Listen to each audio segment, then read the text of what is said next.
Hello दोस्तों, कैसे हैं आप लोग। मेरा नाम है अवधेश। तो एंड्रॉयड डेवलपमेंट की सीरीज़ में आज की हमारी दूसरी वीडियो है, जिसमें हम डिस्कस करेंगे प्रोजेक्ट स्ट्रक्चर। हम कोई भी एंड्रॉयड मोबाइल एप्लीकेशन जब बनाते हैं तो उसमें एक प्रोजेक्ट हमारे पास बन के आता है, उसके प्रोजेक्ट के स्ट्रक्चर के बारे में हम डिस्कस करेंगे। तो हम इसमें ड्रॉवर फोल्डर पढ़ेंगे, रेस्ट फोल्डर क्या होता है, मैनिफेस्ट फाइल क्या होती है, इन सब के बारे में जानेंगे, कहाँ हम लेआउट्स रखते हैं। ठीक है दोस्तों, अब हम एंड्रॉयड स्टूडियो की तरफ चलते हैं।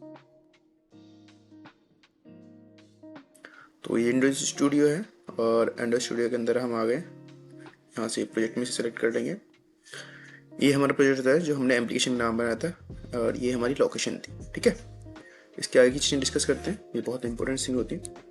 ठीक है, आप इस यहाँ से कन्वर्ट भी कर सकते हैं। अगर आप एंड्रॉयड में देखना चाहते हैं तो आप एंड्रॉयड में यहाँ से कर दीजिए, ये आपको एप्लीकेशन के अंदर के फंक्शन सिखाएगा। ठीक है, ओके, तो यहाँ से चलते हैं। ठीक है, ये हमारे ग्रेडल की जो प्रॉपर्टीज होती हैं उनको डिफाइन करते हैं। क्या डिफाइन हो रखा है इसमें, किस वर्जन को आप दे रखे हैं, किसमें नहीं। ठीक है, ये हमारा ऐप फोल्डर होता है, बट कर लेते हैं हम एंड्रॉयड में। ओके, तो ये होता है हमारा मेन पैकेज। ठीक है, यहाँ से ये हमारी ग्रेडल स्क्रिप्ट्स होती हैं जिसके अंदर हम अपनी डिपेंडेंसीज, कोई भी लाइब्रेरी, उसका कोड लिखना होता है हमें। ठीक है, अगर कोई भी रेट्रोफिट की लाइब्रेरी या कुछ आपको आगे डिफाइन करनी होगी इन फ्यूचर में, तो हाँ वो डिफाइन करनी होगी, उसके बाद आप उसे यूज़ कर पाएंगे। ठीक है, ये हमारा ऐप लेवल ग्रेडल होता है और वो ये हमारा प्रोजेक्ट लेवल ग्रेडल होता है। तो ऐप लेवल ग्रेडल में हमें क्या होता है ना, एच डी के वर्जन डिफाइन करना होता है, किस एच डी के वर्जन पर हमारा मोबाइल एप्लीकेशन चलेगा। और नेम होता है कि आपके पैकेज का नाम क्या होगा, जैसे अभी हमारे पैकेज का नाम क्या है, com.example, और ये हमारे एप्लीकेशन का नाम है। ठीक है, और ये पैकेज का जो नाम होता है ये मस्ट भी यूनिक होना चाहिए, प्ले स्टोर पर अवेलेबल नहीं चाहिए। अगर आप कोई भी ऐसा नाम यूज़ कर लेते हैं जो प्ले स्टोर पर अवेलेबल होगा तो ये आपका एप्लीकेशन प्ले स्टोर पर नहीं जाएगा।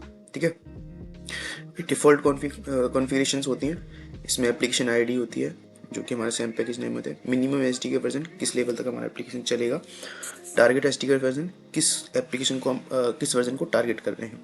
ठीक है, मतलब इतने 34 एप्लीकेशन जो हमारा एंड्रॉयड का डिवाइस होगा, 34 जो लेटेस्ट डिवाइस होगा उस पर हमारा एप्लीकेशन टेस्ट हो चुका है। ठीक है, तो इसका मतलब होता है टारगेट वर्जन। ये वर्जन कोड होते हैं, जब हम प्ले स्टोर पर भेजना होता है तो हमें हर बार एक नए वर्जन के साथ भेजना होता है। ठीक है, सेम वर्जन के साथ अगर प्ले स्टोर पर कोई एप्लीकेशन पड़ा हुआ है सेम वर्जन के साथ तो वो नहीं जाएगा, जब आप अपडेट करोगे तो नेक्स्ट वर्जन के साथ जाएगा। ठीक है, ये बिल्ड टाइप होते हैं, ये कंपाइल ऑप्शन होता है हमारे किस कॉम्पेबिलिटी को जावा को सपोर्ट करता है, तो 1.8 को हमारे सपोर्ट कर रहा है। ठीक है, यहाँ पे आपको डिपेंडेंसी डिफाइन करनी होती है। हम अगर कोई भी डिपेंडेंसी हमें इम्प्लीमेंट करनी है इन फ्यूचर, रेट्रोफिट या फिर हम आगे बहुत सारी डिपेंडेंसीज इंप्लीमेंट करेंगे तो उसकी हमें डिपेंडेंसी यहीं पर डिफाइन करनी होती है। ये होती हैं हमारी दो प्रोजेक्ट फाइल्स। ठीक है, ये प्रॉपर्टीज़ होती हैं, यहाँ पे हमको प्रॉपर्टीज़ डिफाइन करनी होती हैं अपने। आगे आप सीखेंगे ये चीज़ कैसे करते हैं। जैसे हमने यहाँ पे एंड्रॉयड एक्स ट्रू कर रखा है अपने कोड के अंदर, आप ये भी जानेंगे अंदर एंड्रॉयड एक्स क्या होता है। ठीक है, ये सेटिंग्स होती हैं, यहाँ पे हम डिफाइन करते हैं सेटिंग्स। ठीक है, और ये लोकल प्रॉपर्टीज़ होती हैं, ये ग्रेडल रैपर, ये हमारा डिफाइन कर रहा है कि हमारा एच डी के वर्जन क्या है, लोकेशन क्या है, कहाँ से हमारे एच डी के हो रहा है। तो ये मेरे एप्लीकेशन लैपटॉप का नाम है और इस बात पे हमें एच डी के मिल जाएगा। ठीक है, ये ग्रेडल रैपर प्रॉपर्टीज़ होती हैं। ठीक है, ये भी आप आगे आगे सीखेंगे। ओके, अब हम ऐप के अंदर चलते हैं। ये हमारी मैनिफेस्ट फाइल होती है।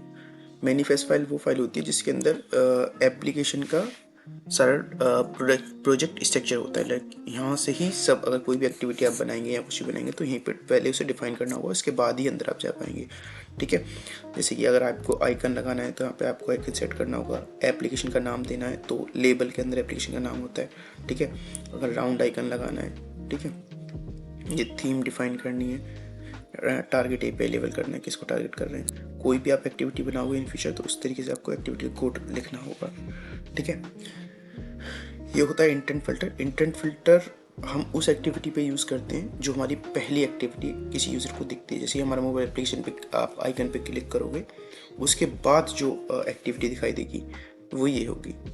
ठीक है, तो ये हमारा मैनिफेस्ट का है। आगे भी हम जैसे कि इंटरनेट की परमिशंस वगैरह डिफाइन करनी होती हैं या फिर हमें स्टोरेज की परमिशन डिफाइन करनी है, वो सब हम एंड्रॉइड मैनिफेस्ट के अंदर ही कोड करते हैं। ठीक है, ये XML में लिखा होता है, XML लैंग्वेज होती है, उसके अंदर लिखा होता है, स्क्रिप्टिंग लैंग्वेज। ठीक है, अब हमारे पास क्या आता है, एक जावा का कोड फाइल आती है। जावा के अंदर ये हमारा पैकेज नेम्स होता है। इसके अंदर 3 मिलते हैं आपको, एंड जो हमारा मेन पैकेज होता है, उसके बाद एक एंड्रॉइड टेस्ट का पैकेज होता है, एक टेस्ट का पैकेज होता है। तो इसमें हम यूनिट टेस्ट लिखते हैं। ठीक है, और इसमें हम इंस्ट्रूमेंटल टेस्ट लिखते हैं। तो यूनिट टेस्ट में जब आगे हम कोई कोड करेंगे तो उसका हमें यूनिट टेस्ट लिखने पड़ते हैं। जब तुम आगे धीरे आगे पढ़ेंगे हम, तो आगे ये चीज़ें सीखेंगे कैसे एक यूनिट टेस्ट लिखते हैं किसी फंक्शन के लिए, मेथड के लिए। ठीक है, ऐसे ही सेम इंस्ट्रूमेंटल टेक्स्ट होते हैं, इनको भी हम टेस्ट को एग्जीक्यूट करते हैं। ये भी हम आगे सीखेंगे इनका मतलब क्या होता है। ठीक है, अब मेन पेज होता है हमारा ये। इसके अंदर जितनी भी हमें सर्विसेज या जावा क्लासेस बनानी होती हैं या लाइक इंटरफेस डिफाइन करने होते हैं, तो इसके अंदर ही हम करते हैं, या फ्रेगमेंट्स पकाने होते हैं। ठीक है, यहाँ पे यहीं से हमारा मेन फंक्शनलिटी चलती है।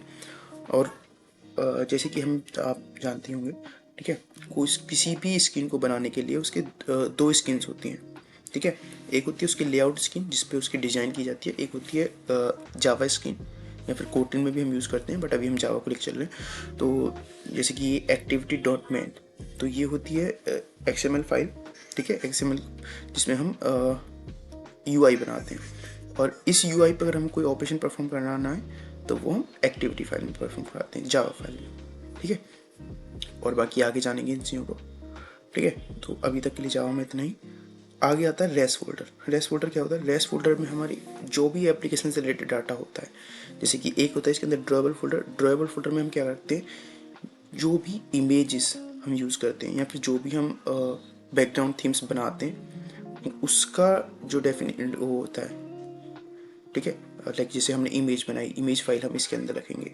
ठीक है, और इसके अंदर एक होती है layout file. Layout full package के अंदर जो हमारी UI फाइल होती है, XML फाइल होती है, वो हमारी यहाँ मिलेगी आपको। हमेशा रेस्ट फोल्डर के अंदर एक लेआउट फोल्डर होगा, उसके अंदर आपको मिलेगी।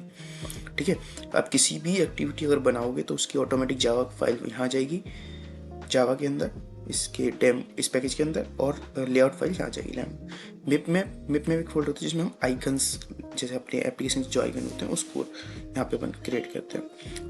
वैल्यूज़ के अंदर 3 चीज़ हम स्टोर करते हैं। ठीक है, एक तो हमारे कलर्स, जितने भी एप्लीकेशन के अंदर कलर्स हम यूज़ करेंगे इन फ्यूचर आने वाले टाइम में, वो सब यहाँ पे डिफाइन होंगे। यहाँ से हम इस नाम के द्वारा, जैसे ब्लैक लिखा हुआ है तो ब्लैक के द्वारा, वाइट लिखा हुआ वाइट के द्वारा हम वहाँ पे कॉल कराएंगे इनको। सेम चीज़ होती है स्ट्रिंग्स में, जैसे हमने यहाँ पे नाम डिफाइन कर रखा है, ऐसा कोई भी नाम जो हमें वहाँ पे यूज़ करना है UI पे स्ट्रिंग में, वो चीज़ हम यहाँ डिफाइन करते हैं, यहाँ से कॉल कराते हैं। ठीक है, ये थीम्स होती हैं, डे नाइट की थीम्स होती है। जैसे नाइट में हमारा एप्लीकेशन डार्क मोड में कैसे काम करेगा और डे मोड में कैसे, लाइट मोड में कैसे काम करेगा, तो उसकी थीम यहाँ पर डिफाइन होती है। ठीक है, एक होती है XML फाइल, ये रूल्स वगैरह एक्सटेंडली काम होती है। ऐसे ही एक इसके बाद हम और भी चीज़ें आगे जानेंगे, जैसे कि हमें एनिमिक फाइल बनानी होती है, एनिमेशन से रिलेटेड, वो आगे का काम है। तो ये प्रोजेक्ट का स्ट्रक्चर है। अगर आपको कोई भी इमेज बनानी है तो आपको ड्रॉएबल में रखनी होगी। जैसे हमें आइकन का, जैसे मैं बताता हूँ कि हमें कोई एक इमेज वीडियो डालनी है तो उसके लिए एक रॉ फोल्डर हम बनाते हैं इसमें।